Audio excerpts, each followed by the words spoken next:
So, you have seen the mechanism. God permits. Satan accuses and incites. Men's hearts are moved, destruction falls. The righteous suffer. And the messengers come, one after another, each carrying the weight of catastrophic news.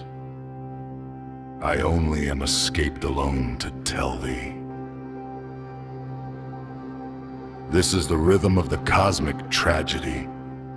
This is the beat of the divine drama. This is the pulse of the absurd. But here is the deeper truth.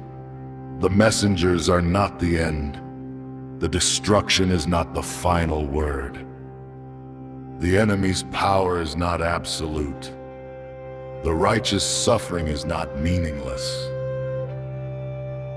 For Job sits in the ashes. He scrapes his sores with a potsherd. He does not curse God. He does not deny the truth. He does not surrender his integrity. He asks the question, why? And he waits. And the waiting, the silence, the acceptance. This is the deeper mystery. The messengers bring the news of what has been taken. But the news does not define Job. The loss does not define Job. The suffering does not define Job. Job is defined by his response. The Lord gave, and the Lord hath taken away. Blessed be the name of the Lord. This is the silence of the elect. This is the acceptance of the righteous. This is the paradox that breaks the world's logic. The world says, fight back, curse your God, deny your fate.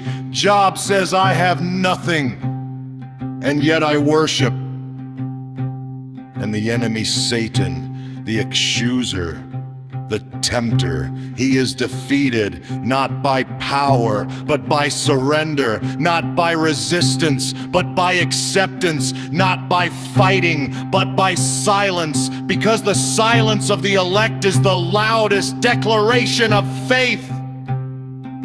The acceptance of the righteous is the sharpest weapon against the enemy. The surrender to divine will is the ultimate victory.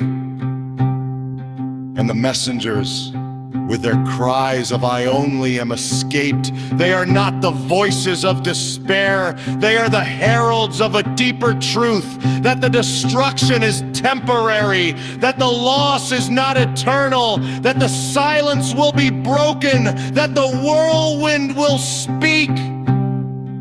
And when it does, Job will be restored, the righteous will be vindicated, the enemy will be silenced, and the cosmic bet will be resolved. Not because the suffering was meaningless, but because the suffering was part of a greater story.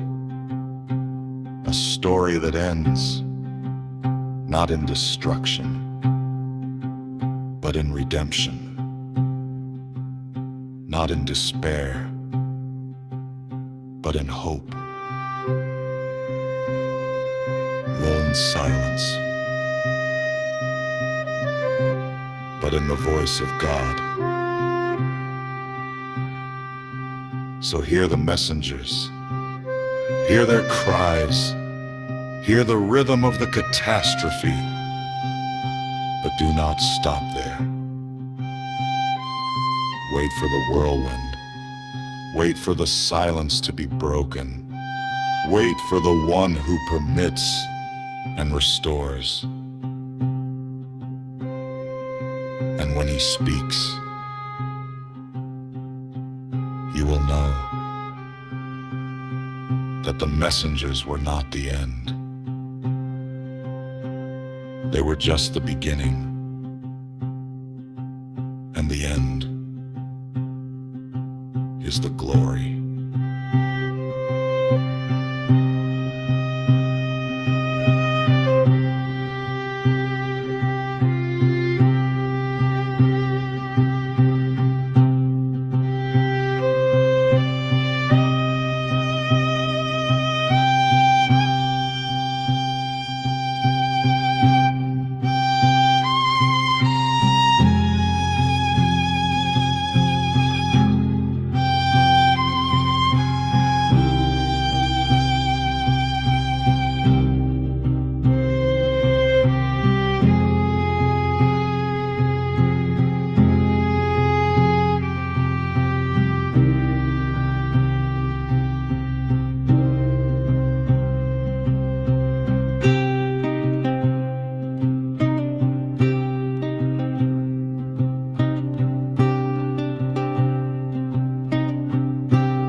And the enemy Satan, the accuser, the tempter, he is defeated, not by power, but by surrender, not by resistance,